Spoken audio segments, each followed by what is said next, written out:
Good morning. Good morning. Good morning. Good morning to you. I'm a little out of breath. I ran down. Well, I didn't run anywhere. I had to get downstairs and close my umbrella. It looks like we're having some thunderstorms roll through, which is a different experience living in Southern California. From the East Coast, I love thunderstorms. Like, I really, really, really love them. I love watching for the lightning. I love the thunder. Boom. It's pretty cool. I used to love it. Oh, yeah, here comes the rain. Big drops. I used to love it when my baby dog would curl up with me. She wasn't such a big fan of thunderstorms, but we had really special cuddle time when they rolled through. Good morning. Happy Hump Day. I'm Dr. Valerie Renee Shepard. I'm coming to you live from the Hartley Center for Mindfulness and Self-Mastery. It's a Wednesday morning. It's a joy to be here, and I'm grateful for your presence. Whether you watch live, join me live, thank you so much for being here. I see you. Or you watch the replay, #replay. It doesn't matter as long as you are getting some benefit from this time that we spend together. It really does help me complete my mission here on the planet, on planet Earth, and it contributes to your soul's evolution and by ripple effect, the evolution of the other souls on the planet. I am excited to be able to share these little videos and create a library that you can go to check out some wisdom on whatever's quote unquote ailing you. Whatever's ailing you. And I say that with quotes because some of the things that may feel like burrs in our side, or I talked to someone yesterday who felt like she had a hot poker sticking in the middle of her back, a hot knife sticking in the middle of her back, or these things that we may even take on chronically. For me, this has been a long journey that I'm on. And those things are a part of our higher self's intentions. And I look up with the utmost respect, love, admiration, trust, and faith in my higher self and what it's contributing to my life. Oh yeah, the rain's really coming down now. Thank you.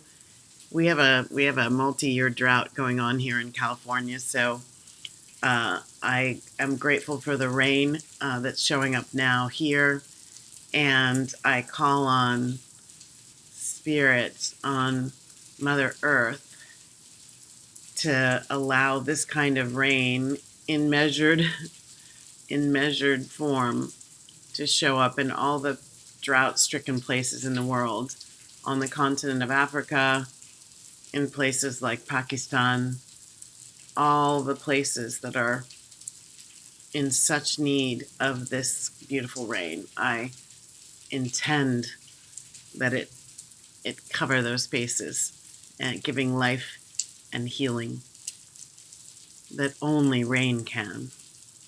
That only rain can. So here we are for another Hump Day Happy Chat. So I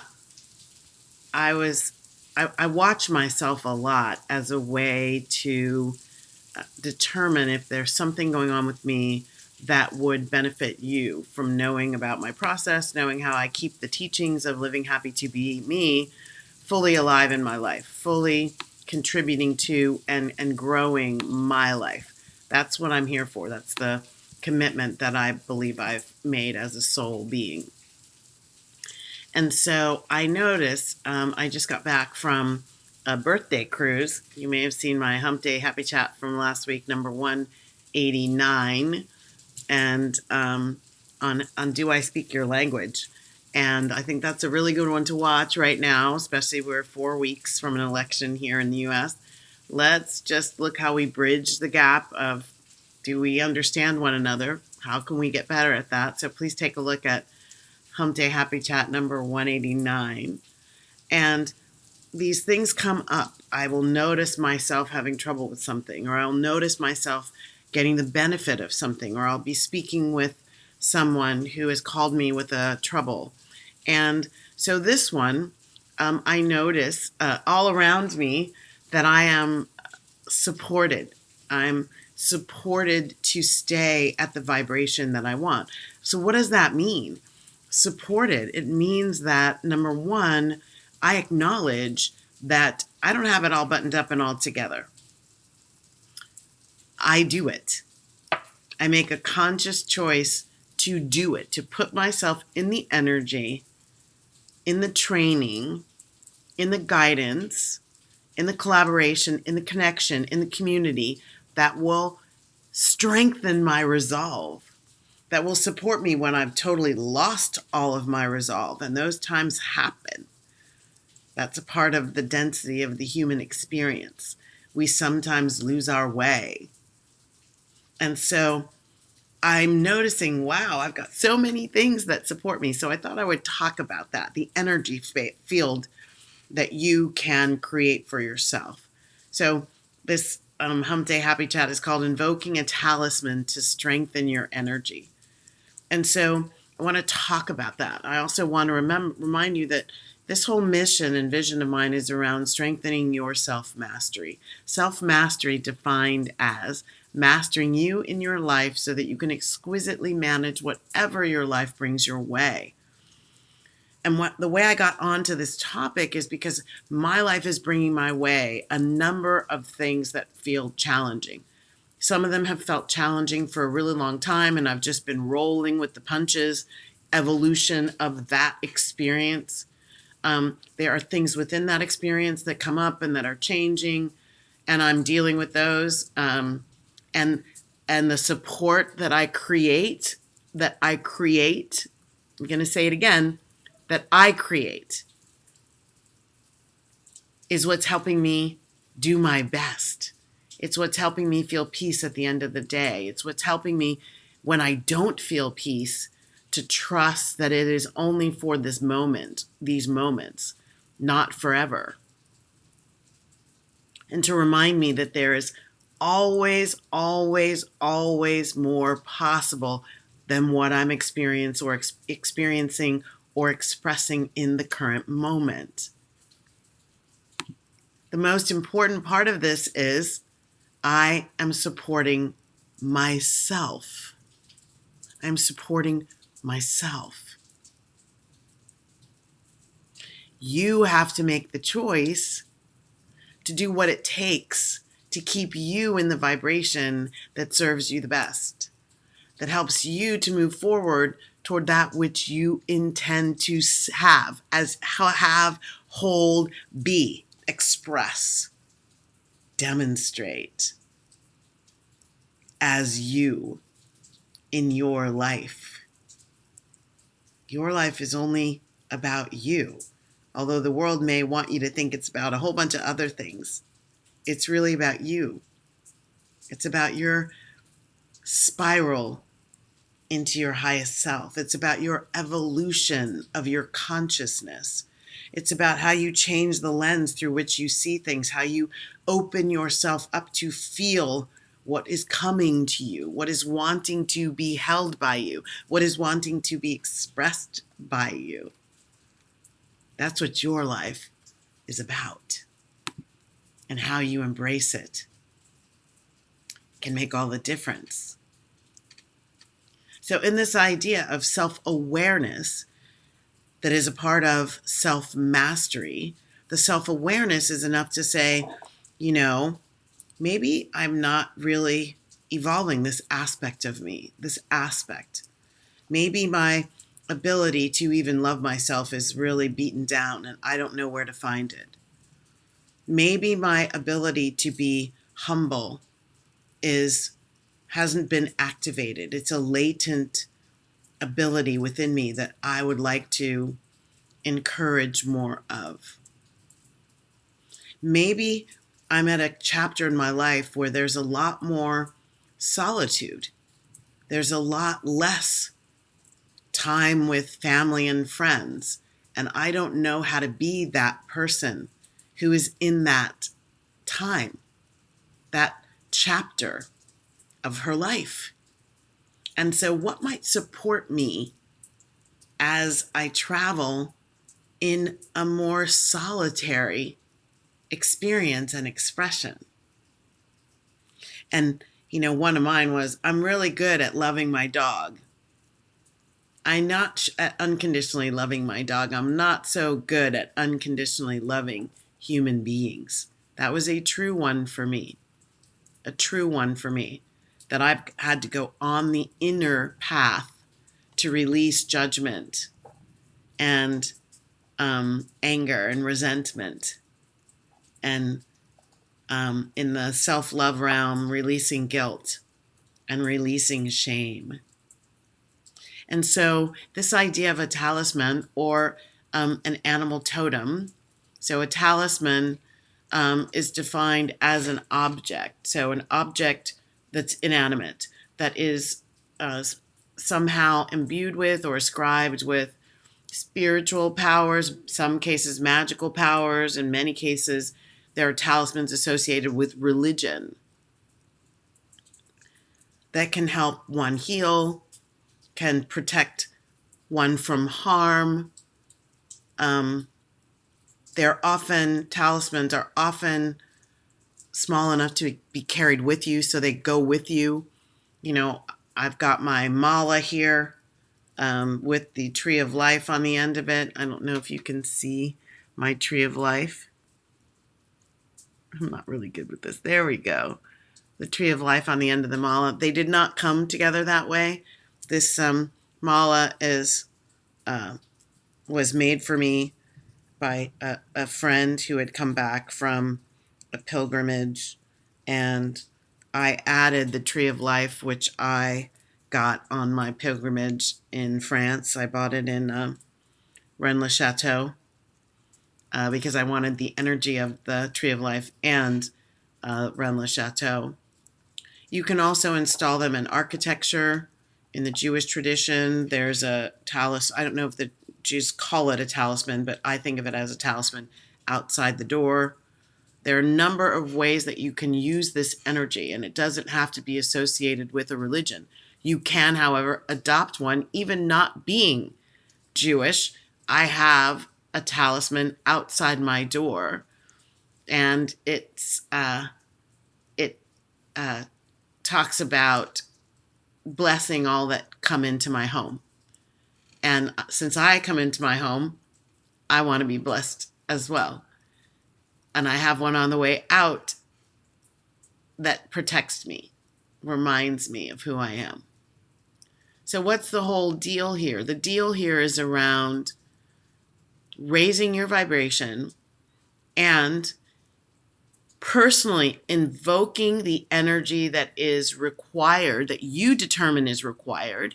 You decide it's what you want in order to take yourself to the higher level, in order to know that you are always served and supported by the divine, to know that you are a divine being in and of yourself, not because of your accomplishments or your credentials or any, good deeds you've done today or for your entire life, but just because you are. Just because you are. So I have talisman and I also have animal totems. So animal totem is something that represents the qualities, the characteristics, the abilities that you currently have or that you're developing. So for me, I love animal totems to remind me to develop what they stand for, what they bring to my life. I have 3. The way I chose them was I noticed how often they showed up. So this is one way that you can choose. They often showed up in my life. I would just be somewhere and there they would be. And sometimes in places where I didn't expect to see them. So like all three of my animal totems are birds. And I wouldn't expect to see, for example, one of my totems is a shorebird or a waterfowl. I wouldn't expect to see it inland, but I would. I learned about them. I started studying them. I started visiting sanctuaries. When I was in Costa Rica, I visited the sanctuary of one of my talisman and got to feed them and hold them and feel their energy all around me as a way of deepening my relationship with what the animal totem was bringing to my life, was reminding me that I already am. In the principle of oneness, there is nothing that you don't have. And sometimes I need to remind myself that I am one with my animal totems. So what are mine? The hummingbird is a very prominent totem. I have one. It's tied on my lamp so that I get to look at it. So I'm not going to take it off, but it's a big purple hummingbird. It's about this big. And I have a couple bookmarks about them, so I carry them in my books. I have a couple pictures of them. I have hummingbird feathers, believe it or not, because I have a feeder outside. Sometimes they drop their feathers and I collect them and I put them on my altar. So I have hummingbird feathers on my altar. So the hummingbird animal totem is about manifesting more joy. And there are times in my life where I don't feel like I am cultivating enough joy. There's a Hump Day Happy Chat on cultivating your joy. I've actually given speeches on it as a part of cultivating it in myself. Cultivating it in myself. I love to do research and to write about the thing that I'm wanting to anchor in more. So the hummingbird, from animaltotem.com, the hummingbird is about joy. It's about variety. You know, hummingbirds alight on something for a short period of time and then they move to the next thing and the next flower and the next flower and the next flower. So they tell us not to stay too long on one thing. And that one thing could be upset. Not to stay too long on longing. I wish they would call me. Not to stay too long in worry. I wonder how this is going to turn out. Not to stay too long in, I had a great time last night. Why wouldn't you want to stay too long in that? Because you might be missing the great time that's wanting to happen right this minute. Or you might be holding on to it for so long that you're in the past. You're not even in the present. And they also are about vibrancy, like that high level of health, that vibrancy and good luck. So, yay, of course I have hummingbird feeders. And so that I can actually experience them. And whenever they're at the feeder and I'm sitting outside, I stop what I'm doing and talk to them and let them know I appreciate them coming to visit. And I acknowledge their beauty and their support and service to me in my life. And then another one that I see all the time is the hawk. The hawk. The hawk spirit animal is about the power of your vision. The actual real hawk can see from a mile high in the sky. They can see a little mouse urine trail and know, oh, that's dinner. Imagine that. So hawks are a reminder to me to own my vision, to ground my vision, to bring it from vision into reality through my expression, through my practice, through my discipline, through my conscious commitment. The hawk reminds me of that. The hawk reminds me of the mile high view. And how do I bring that into steps in the earth?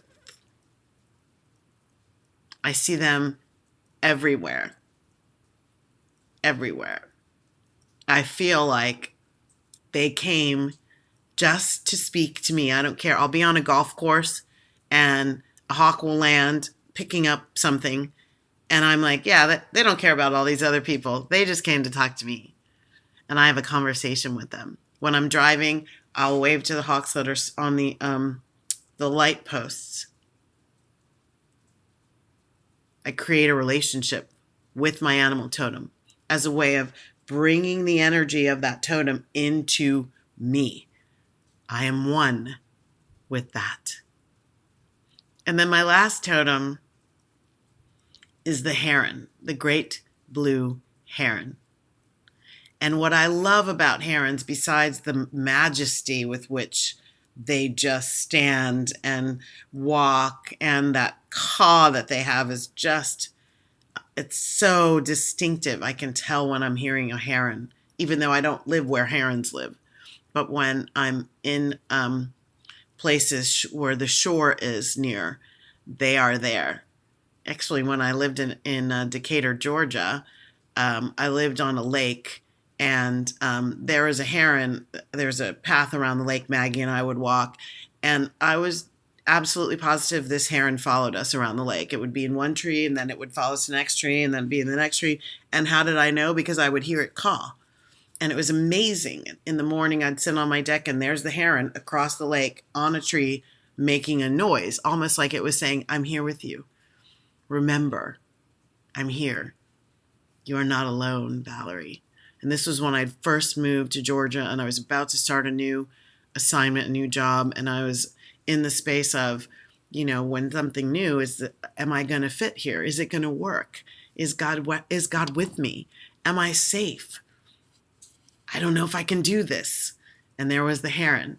So what are they symbolic of? They're symbolic of balance and stability, self-reliance, wisdom, and knowledge. Herons are also about being solitary and feeling comfortable in your aloneness, being comfortable in potentially what feels like isolation, being comfortable in, I am here and no other being is. Although that's never true. But the human mind can create that as a story. And when we create that as a story and paint that across our canvas, that's the experience that we have of our lives.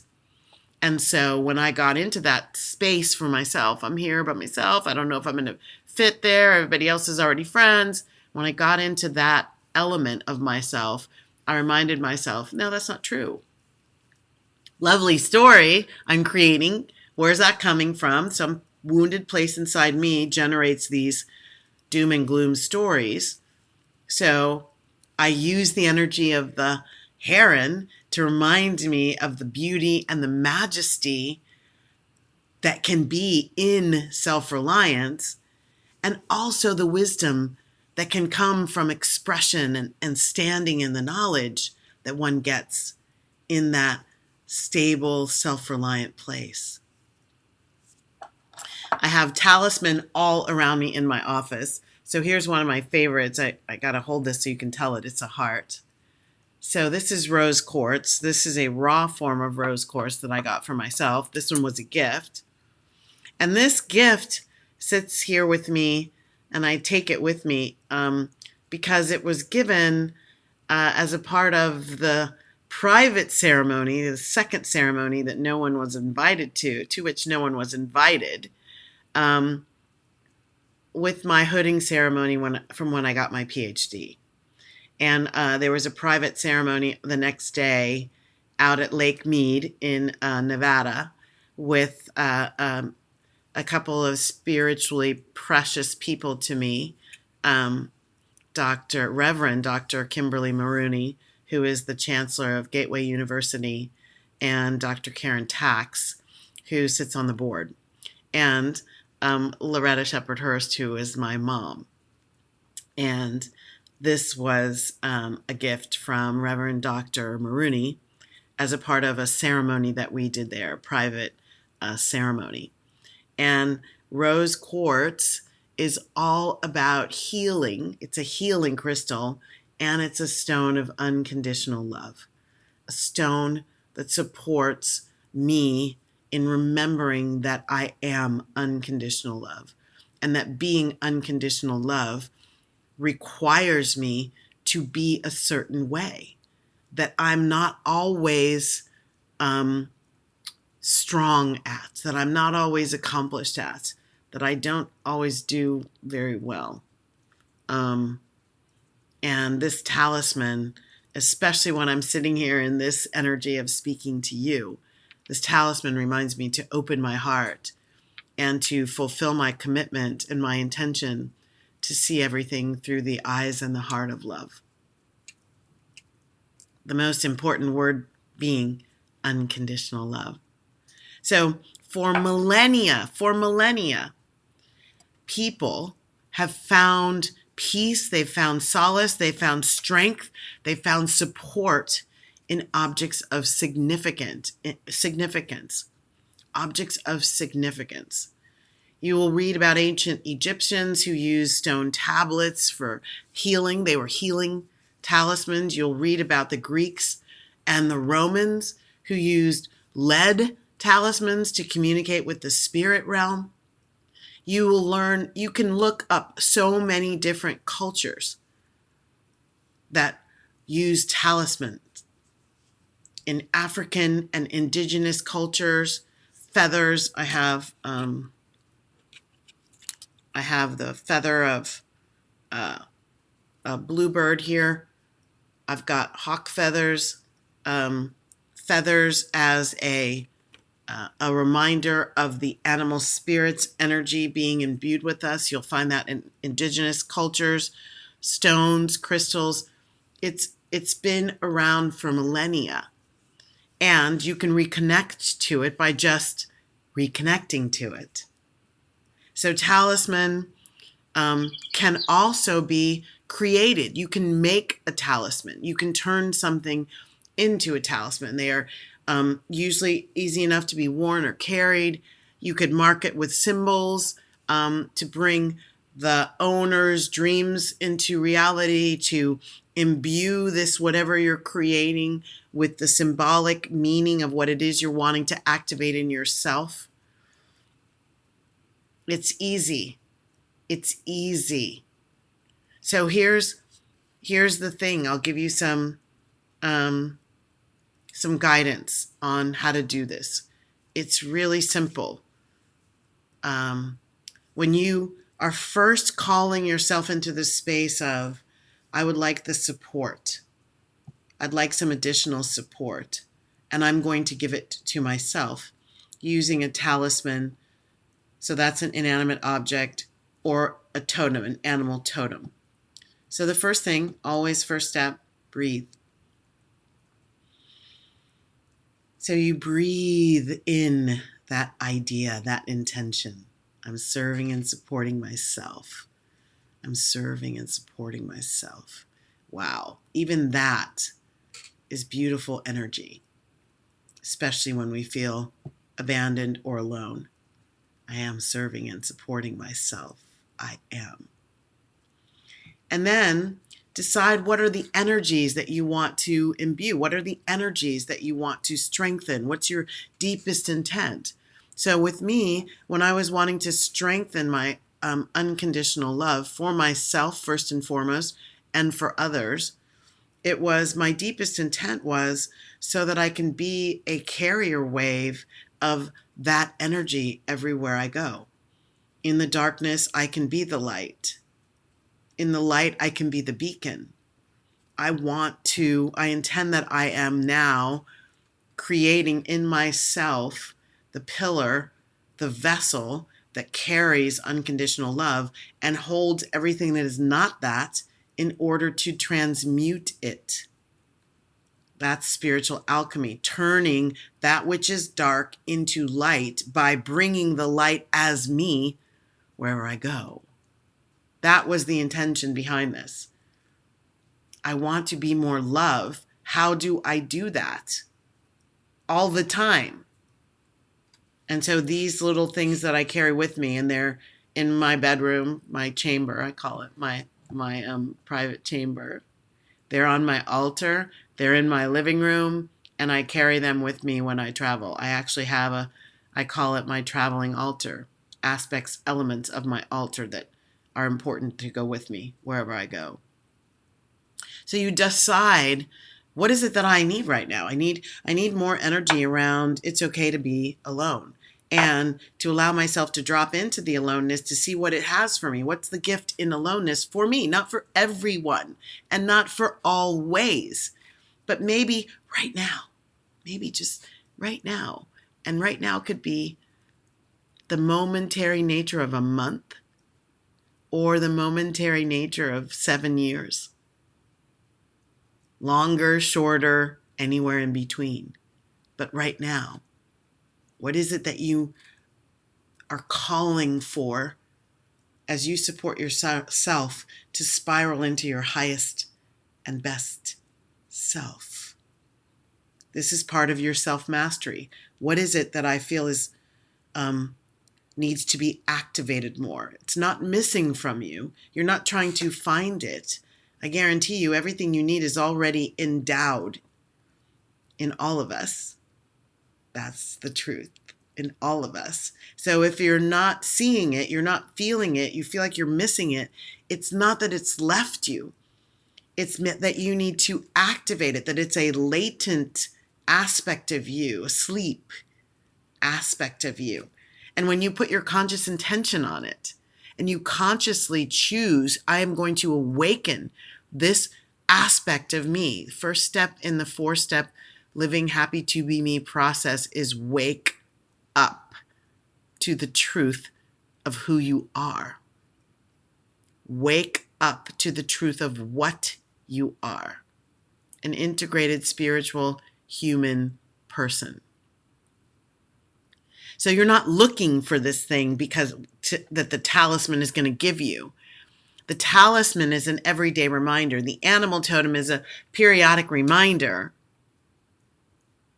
of that which is in you that you would like to strengthen, that you would like to bring alive in you. The mama bear, the eagle, the snake, the fox, the spider, the flea, the flea. Maybe you need to activate flea's energy inside you. So you decide what you want to activate, then investigate. Don't necessarily just pick the first one. Don't pick the ones I said because I said them because they were chosen specifically for me. And they align with an aspect of me. So do a little investigation. Read up on animal totems. There are millions of books. Well, I'll say millions of resources. There are plenty of resources out there. Maybe, like me, you're interested in your particular culture's relationship with a totem or a talisman.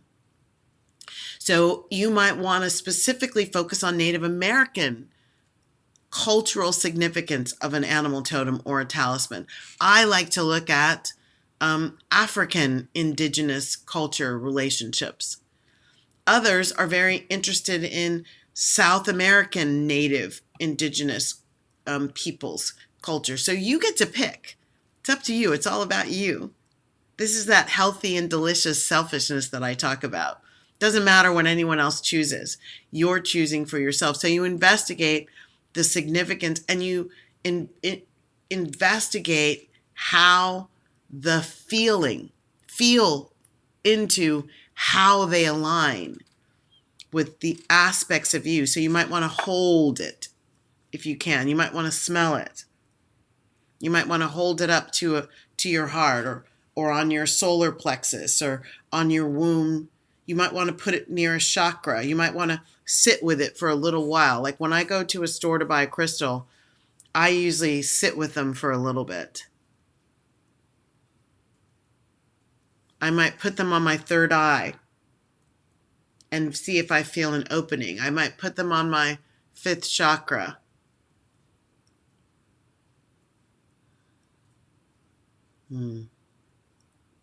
Speaking with the tongue of love. Thank you. So you create a relationship at the beginning. And then it's just about incorporating. So it's not an either or. It's incorporating it into your life. You don't have to get rid of something to make way for it. I've had this mala for decades. And then I imbued it even further. So obviously, it was with me in France, and I created the next iteration of it um, for how it supports me now. So it's incorporation, keeping things alive. And then remember that it is alive and it is energy. And so creating a relationship with it is to learn to see the little aspects within it, to be able to, even if you have to do it on YouTube videos, look at the iridescence in a hummingbird's wings. I've done that. Go to a sanctuary. I visited a hummingbird sanctuary in Costa Rica and saw one of the biggest hummingbirds I've ever seen. You might see that video in my YouTube collection. It was, I make it like this big. I held it. It was on my hand. So it was like this big. And the longest beak, I mean, it was huge, native to Costa Rica. So create a relationship. Remember, the energy is alive. Invite your totem to unfold in your life. Read up about it. Maybe find poetry that speaks to you about the rose quartz or about the tiger eye that you like, or about the spider and what it's bringing to your life. You're incorporating it. You're creating a space that allows it to activate within you the energy that it is, the energy that is the reason that you chose to bring it into your life. So wonderful. So remember that you are never alone. And when you are in the place where you're thinking and feeling, I would benefit from some personal support. Like all support, whenever I'm talking about support, it doesn't mean you hire me or some other spiritual teacher, or you spend thousands to go to a course, or you go out and sit in the woods and do a solitary prayer and meditation retreat for a week. I'm not meaning that necessarily. Those are all resources that I've used. I've used myself. I've used some beautiful, masterful teachers. I have a spiritual counselor, and I've had one for years. They're different ones, but I've had the presence and power of someone to talk to on a spiritual level about what's unfolding in my life and how I am dancing with it, dancing my soul light style in my life. And I go to retreats, and I do virtual studies. I'm in a 9-month virtual study right now on the divine feminine. So there are lots of resources available. It's an ongoing evolutionary process to strengthen your ability to stand in your highest self and express that in everything you do, to be that, no matter what is going on around you. That's the true self-mastery that gives you happiness at all times, bliss in the midst of trials and tribulations and loss and grief and sadness and anger, and maybe even a little worry.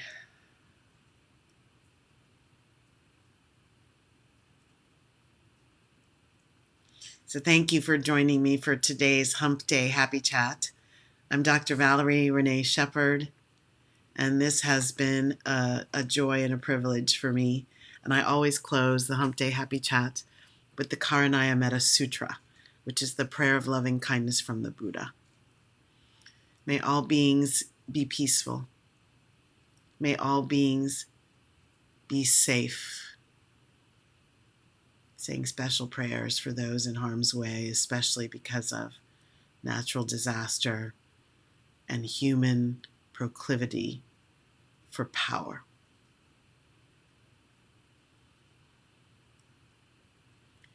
May all beings be happy. May all beings awaken to the light of their true nature. Your true nature is peace, love, joy, and freedom, emotional freedom. And may all beings be free. Yay! Feeling good, feeling ready to go out there and be love, joy, peace, light. Many blessings. Happy Hump Day.